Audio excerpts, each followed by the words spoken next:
What we're watching is the decline of the traditional nuclear family structure. There are, of course, different sociological drivers for this. As William Gardner, author of The War Against the Family, points out, Sweden is the first nation to have a majority of its voters dependent on public funds. Sweden has the lowest marriage rate in the Western world and the highest couple dissolution rate. Fully 50% of all live births are non-marital births. Sweden has the smallest average household size and the highest percentage of single-person households. The oligarchs are marketing to women the desire to not have a husband would just lead to a family, and then the state would have a rival.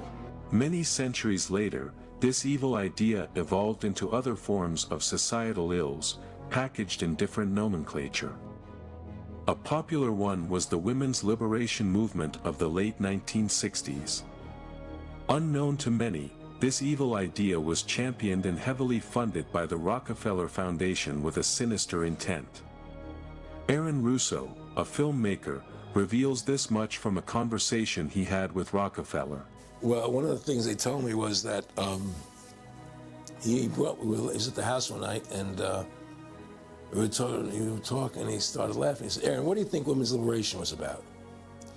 And I said, I had pretty conventional thinking about it at that point. I said, I think it's about women having the right to work, getting equal pay with men, just like they won the right to vote.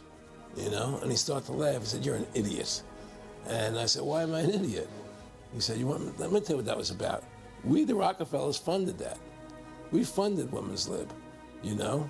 And we're the ones who got all over the newspapers and television, the Rockefeller Foundation. He says, "And you want to know why?" He says, "There were two primary reasons.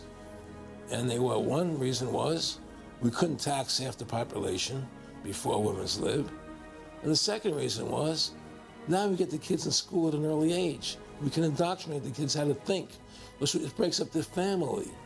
The kids start looking at the state as the family, as the school, as the officials, as their family, not as the parents teaching them."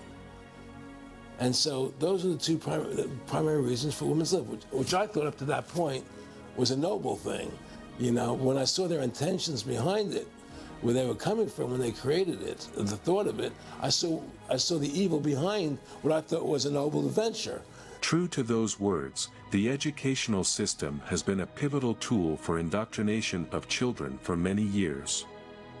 And in more recent times, the globalists have hijacked the system to shape young minds into their much-anticipated dream of creating children of the state.